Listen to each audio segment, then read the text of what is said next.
দিয়েছেন, মর্যাদা দিয়েছেন, আমাদের শ্রেষ্ঠত্ব প্রমাণ করেছেন কুরআনুল কারীমের মতো গ্রন্থ দিয়ে, যিনি আমাদেরকে শুক্রবার তথা জুমার দিনের মাধ্যমে সমগ্র জাতি সত্তার মধ্য হতে আমাদেরকে অগ্রগামী করেছেন। সেই মহান প্রভু, সেই মহান সত্তার শানে, সেই মহান প্রতিপালকের প্রতি কৃতজ্ঞতা আদায় করে সকলে একবার বলি আলহামদুলিল্লাহ। মুহতারাম মুআজ্জাজ, কৃতজ্ঞতা আদায় করি এবং শুকরিয়া আদায় করি আমাদের প্রাণ পুরুষ, আমাদের প্রিয় পুরুষ, আমাদের প্রিয় সত্তা, আমাদের সকলের মাহবুব, আমাদের সকলের মাকসুদ, আমাদের সকলের মাহবুব, আমাদের সকলের প্রেমাস্পদ, আমাদের সকলের মাসুক, সেই প্রিয় নবী সাল্লাল্লাহু আলাইহি ওয়াসাল্লাম, তার প্রতি দরুদ প্রেরণ করে সকলে বলি সাল্লাল্লাহু আলাইহি ওয়াসাল্লাম। মুহতারাম মুআজ্জাজ, আল্লাহ রাব্বুল আলামিন আমাদেরকে পৃথিবীতে প্রেরণ করেছেন।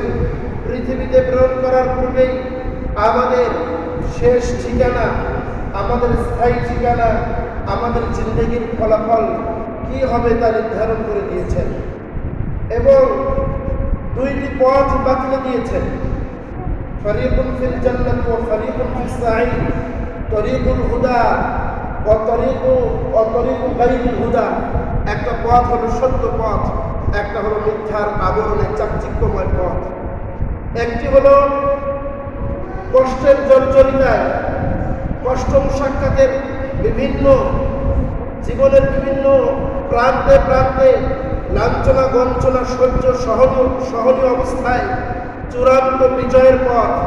আরেকটি হলো চাকচিক্যময়তার, চাটুকারিতার, মিথ্যার আবরণে একটি ভ্রান্ত পথ, যার পরিশেষে দিকভ্রান্তি কিংবা মস্তিষ্ক বিভ্রান্তি কিংবা পথভ্রান্তি ছাড়া কিংবা দিশহারা হয়ে মিথ্যার সাগরে হাবুডুবু খাওয়া ছাড়া যার অন্য কোনো গতান্তর নেই, সেই একটা পথ আল্লাহ রাব্বুল আলামিন স্পষ্ট করে দিয়েছেন কোরআনে কারীমের মাধ্যমে।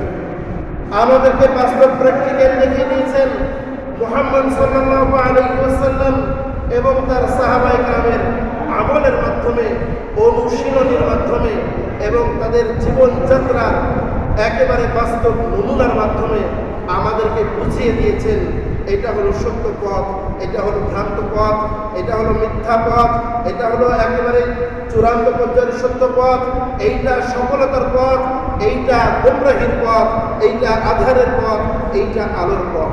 মুহতারাম মুআজ্জাজ, এমনই একটা পরিপ্রেক্ষিতে আল্লাহ রাব্বুল আলামিন আমাদের জিন্দেগির সময়গুলো কিভাবে পরিচালিত করব, কিভাবে সত্য পথের সন্ধান পাব, কিভাবে চূড়ান্ত বিজয়ের মাল্য আমরা গলায় পরিধান করতে পারবো, কিভাবে আমরা আমাদের চিরস্থায়ী সুখের বাসস্থলে প্রবেশ করতে পারবো, কিভাবে আমরা আমাদের সফলতার গৃহ, আমাদের জন্য অপেক্ষমান রাজত্ব, আমাদের জন্য অপেক্ষমান সেই চিরস্থায়ী সুখের ঠিকানায় পৌঁছতে পারবো, এর সার সংক্ষেপ জীবনের সময়গুলো কিভাবে ব্যয় করব, এর সার সংক্ষেপ পবিত্র কোরআনুল কারীমের মধ্যে একটা ছোট্ট সূরার মধ্যে নিয়ে এসেছেন। সেই সূরাটির নাম হলো সূরাতুল আসর।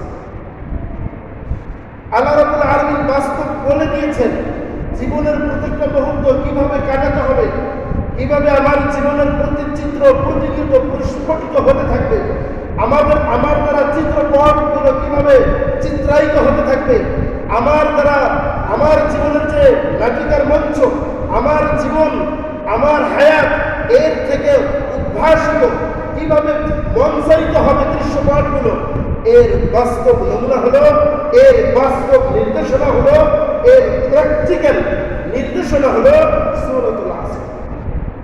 আল্লাহ রাব্বুল আলামিন এই সূরার মধ্যে বলতেছেন ওয়াল আসর, সময়ের কসম। আল আসর উলামায়ে কেরাম বলে থাকেন এখানে আল আসর আলিফ এবং লাম, এটা হলো ইস্তিগরাক তথা আসর এর শাব্দিক মূল অর্থের মধ্যে যদি আমরা অবলোকন করি, দৃষ্টিপাত ঘটাই, কয়েকটি বিষয়, কয়েকটি অর্থ আমাদের দৃষ্টিতে আসে। তার মধ্যে একটা হলো সময়, মুতলাক সময়, যে কোনো সময়। সেই অর্থকে গ্রহণ করে যদি আমরা আল আসরের অর্থ করি তাহলে অর্থ হবে ওয়াল আসর, আসরের কসম তথা প্রত্যেকটা সময়ের কসম। ওয়াল আসর তথা প্রত্যেকটা মিনিটের কসম, ওয়াল আসর তথা প্রত্যেকটা মুহূর্তের কসম, ওয়াল আসর তথা প্রত্যেকটা যুগের কসম, ওয়াল আসর তথা প্রত্যেকটা একেবারে অনু সেকেন্ডের কসম। সময় বলতে যা বোঝায় প্রত্যেকটার কসম। এর দ্বারা উদ্দেশ্য হলো আল্লাহ তাআলা বোঝাতে চাচ্ছেন, আমাদের প্রতি মেসেজ দিতে চাচ্ছেন, আমাদের প্রতি মহান রবের বার্তা হলো প্রত্যেকটা সেকেন্ড আমি আল্লাহ তাআলার কাছে দামি, প্রত্যেকটা মিনিট আমি আল্লাহ তাআলার কাছে দামি, প্রত্যেকটা মুহূর্ত আমি আল্লাহ তাআলার কাছে দামি। 2 নম্বর কথা হলো প্রত্যেকটা মুহূর্ত আমার দেওয়া, প্রত্যেকটা সেকেন্ড আমার দেওয়া, প্রত্যেকটা মিনিট আমার দেওয়া, তোমার জীবনের যে হায়াতকাল এটা আমার দেওয়া। সুতরাং যেমনের সামনে তোমার খেয়াল মতো তোমার মনোবাঞ্ছনা অনুযায়ী জীবন পরিচালিত করার কোনো অধিকার তোমার নাই। ওয়াল আসর, ছোট ছোট সময়ের টুকরো নিয়ে আমাদের জিন্দেগি, সময়ের কিছু অনুকণা, সময়ের কিছু সমষ্টির নাম হলো হায়াত, জীবন। আমরা আরেক অর্থে গ্রহণ করতে পারি, যেহেতু আমাদের জীবনটা কিছু সময়ের সমষ্টি, কিছু সময়ের অনুকণা। যেমন একটা পুকুর, কিছু কাতরা কাতরা পানি, ফোটা ফোটা পানির সমষ্টির নাম পুকুর। মহাসাগর, সেটাও ক্ষুদ্র ক্ষুদ্র পানির অংশ দ্বারা সজ্জিত একটা মহা পানির প্লাবনের নাম, পানির একটা সমষ্টির নাম সাগর। সুতরাং আমাদের যে জীবন, এই জীবনটাও সময়ের অনুকণা, অনু সেকেন্ড তথা সময়ের একটা সমষ্টির নাম হলো জীবন। এই জিন্দগি থেকে সময়ের একটা করে কণা খসে পড়তেছে, আমাদের জীবন থেকে সময়ের একটা করে কণা হারিয়ে যাচ্ছে। তো আমাদের মেয়াদ পড়ে আসতেছে, আমাদের মেয়াদ ছোট হয়ে আসতেছে। আমরা প্রতিনিয়ত মৃত্যুর দিকে, আমাদের জীবনের চূড়ান্ত পরিণতির দিকে ধাবমান হচ্ছে, এগিয়ে যাচ্ছি কবরের দিকে, এগিয়ে যাচ্ছি আখিরাতের দিকে, এগিয়ে যাচ্ছি মৃত্যুর দিকে, আমাদের জীবনের চূড়ান্ত ফলাফলের দিকে। ওয়াল আসর, মুহতারাম মুআজ্জাজ। আর আসর যেহেতু একটা ওয়াক্তুল মুআয়্যান, নির্দিষ্ট সময়ের নাম, সেটা হলো যে আসরের নামাজ। মুহতারাম মুআজ্জাজ, বাইনাল আসর ওয়াল মাগরিব, আসর এবং মাগরিবের মাঝে যে সময়টা, বলেন তো সূর্য ডুবে যাওয়ার জন্য এর মাঝে কতটুকু সময় থাকে? এ কথার দ্বারা আল্লাহ রাব্বুল আলামিন মেসেজ দিচ্ছেন, বান্দা এই যে সূর্য হেলে পড়েছে, সকালের দিবসের সূচনা হয়েছিল, সেই সকালে একবারে পাখিটাকে ভোর থেকে দিবসের সূচনা হয়েছিল, দিবস অতিক্রমণ করতে করতে করতে করতে একেবারে দিবস আজকের এই দিনটা হারিয়ে যাওয়ার উপক্রম আসরের সময় হয়ে গেছে। এই যে সূর্য ডুবলো বলে, এই যে সূর্যটা ডুবে গেলেই আজকের এই দিবসটা পৃথিবীর ইতিহাস থেকে হারিয়ে যাবে। একেবারে আধার, পৃথিবীর ইতিহাসের আধারে তার দৃশ্যপট চলে যাবে, তার প্রতিচিত্রগুলো হারিয়ে যাবে।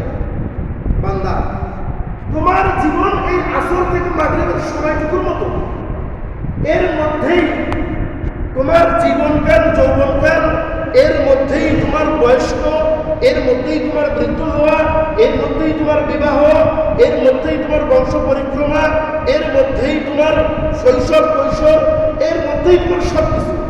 সুতরাং এত অল্প সময় নিয়ে তোমার দুরন্তপনার কোনো কারণ নেই। এত স্বল্প সময়ের জিন্দেগি নিয়ে তোমার অনুরূপভাবে জীবনকে যেমনি সামনে উড়িয়ে দেওয়ার কোনো কারণ হতে পারে না। বান্দা, বান্দা তুমি যেমনি সামনে তোমার জীবনকে ক্ষয় করার কোনো কারণ হতে পারে না। বান্দা, তোমাকে তো আমি বাইনাল আসর ওয়াল মাগরিব এতটুকু সময়ের মতো একটা জীবন তোমাকে দিয়েছি। সুতরাং আমার আনুগত্যে জীবন কাটিয়ে, আমার আনুগত্যে জীবন কাটিয়ে চিরস্থায়ী চিরন্তন সফলতার পথকে বেছে নাও।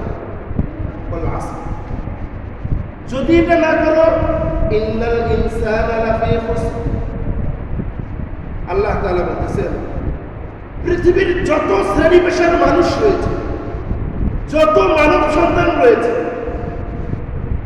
জামিউন নাস, কুল্লুন নাস, সমস্ত মানুষ, সমস্ত মানব সন্তান লাফি খুসরিন, বহু ব্যাপক বহুমুখী ক্ষতির সম্মুখীন, ক্ষতির মধ্যে নিমজ্জমান। তাদের উপর ক্ষতি আশ্রয় করেছে, এমন নয় যে তারা ক্ষতির থেকে ধাবমান হচ্ছে না, বরং তারা ক্ষতির মধ্যেই রয়েছে। ক্ষতি থেকে বাঁচার পথ কি? বান্দা, সফলতা যদি চাও, জীবনের চূড়ান্ত পরিণতিকে যদি শুভকর করতে চাও, জীবনের শেষ পরিণামকে যদি সুখময় করতে চাও, চারটা কাজ করো। তাহলে তুমি এই ক্ষতি থেকে বাঁচতে পারবে। কেমন ক্ষতি? চারটা কাজ এই ক্ষতি থেকে বাঁচতে পারবে। ক্ষতির উদাহরণ কি? আল্লাহ রাব্বুল আলামিন অন্য আয়াতে বলেছেন, ক্ষতির উদাহরণ ফামান যুহজিহা আনিন নারি ওয়া উদখিলাল জান্নাতা ফাকাদ ফাজ। সফলতার উদাহরণ হলো জাহান্নাম থেকে বাঁচা, সফলতার উদাহরণ হলো জান্নাতে প্রবেশ করা। ক্ষতির উদাহরণ কি? ক্ষতির উদাহরণ হলো জাহান্নামে প্রবেশ করা। আমার আখিরাতের জিন্দেগি, দুনিয়ার জীবন মাত্র সর্বোচ্চ 2.5 সেকেন্ডের, আমার আখিরাতের জিন্দেগি ন্যূনতম 40,000 বছর, আমার পুলসেরাতের জিন্দেগি সেখানে প্রায় 40,000 বছর, আমার হাসরের জিন্দেগি আল্লাহ রাব্বুল আলামিন নিজেই বলেছেন মিকদারুহু 50,000 সানা, যে ন্যূনতম 50,000 বছর। তাহলে আখিরাত কবরে আমার কমপক্ষে 40,000 বছর, হাসরে আমার কমপক্ষে 50,000 বছর, অনুরূপভাবে পুলসেরাতে আমার কমপক্ষে 30,000 বছর, অনুরূপভাবে মিজানে আমার কমপক্ষে 40,000 বছর। এই যে হাজার হাজার লক্ষ লক্ষ বছর, এই পথ পাড়ি দিয়ে আমি আমার জীবনের শেষ পর্যায়ে পৌঁছবো। শেষ পর্যায়ের নাম হলো হয়তো ফারিকুন ফিল জান্নাতি ও ফারিকুন ফিস সাইর, হয়তো আমি জান্নাতে প্রবেশিত হব অথবা আমি জাহান্নাতে প্রবেশিত হব। এই যে লক্ষ লক্ষ বছর একটা পথ, এই পথে এটা আমার হয় কষ্টদায়ক হবে, অথবা এই পথ আমার জন্য মসৃণ হবে, অথবা কন্টাক্টপূর্ণ হবে, অথবা এরপরে যে শেষ ফলাফল হয়তো আমি চিরন্তন হবে, যেখানে প্রবেশের পর থেকে মৃত্যুকে মৃত্যুদণ্ড দেওয়া হবে, মৃত্যুকে নিশ্চিত করে দেওয়া হবে, মৃত্যুকে বিলীন করে দেওয়া হবে, মৃত্যুকে ক্ষয় করে দেওয়া হবে। মৃত্যু নামক কোনো বস্তু সেখানে থাকবে না। সুতরাং যেই জীবনের সূচনা থাকবে পরিসমাপ্তি থাকবে না, যেই জীবনের ইবতিদা থাকবে ইন্তেহা থাকবে না, যেই জীবনের সূচনা থাকবে পরিসমাপ্তি থাকবে না, এমন একটা মহাজীবন, এমন একটা অনন্ত জীবন হয়। যদি আমি জাহান্নামে প্রবেশ করি তাহলে অনন্ত কাল ধরে, আবু বহমান কাল ধরে, চিরন্তন একটা সময় ধরে আমি জাহান্নামের সেই মহা কষ্টের মধ্যে ভুগতে থাকবো। আর যদি আল্লাহ তাআলা দয়া করে মায়া করে এই কাজগুলো করার ফলে আল্লাহ তাআলা যদি আমাকে জান্নাত দেন, তাহলে ওয়ালা হুম ইয়াহজানুন, কোনো প্রকার চিন্তা থাকবে না, কোনো প্রকার দুশ্চিন্তা থাকবে না, কোনো প্রকার কষ্ট থাকবে না, কোনো প্রকার ব্যথা থাকবে না, কোনো প্রকার পরিশ্রম থাকবে না, কোনো প্রকার অনুরূপভাবে মানসিক কোনো অশান্তি থাকবে না। সেখানে শুধু প্রফুল্লতা, সেখানে শুধু উৎফুল্লতা, সেখানে শুধু প্রশান্তি, সেখানে শুধু শান্তি, সেখানে শুধু শান্তি আর শান্তি। এই হলো সফলতা আর ক্ষতির চিত্র। মাঝখানে লক্ষ লক্ষ বছরের পথ, এরপরে আমাদের চিরন্তন শান্তি অথবা বলে বান্দা, তুমি তোমার এই আসরের মতো একটা সংক্ষিপ্ত জীবন তোমাকে দিয়েছি। এই তোমরা এই সংক্ষিপ্ত জীবন নিয়ে সঠিক পথে পরিচালনা না করার কারণে জামিউন নাস মিনাল খুসর, সমস্ত মানুষ তোমরা ক্ষতির মধ্যে নিমজ্জমান রয়েছে। ক্ষতি থেকে বাঁচার পথ কি? চারটা কাজ করো। ক্ষতি থেকে বাঁচার পথ কি? চারটা কাজ করো। সফলতার পথ কি? চারটা কাজ করো। সফলতা চাও, চারটা কাজ করো।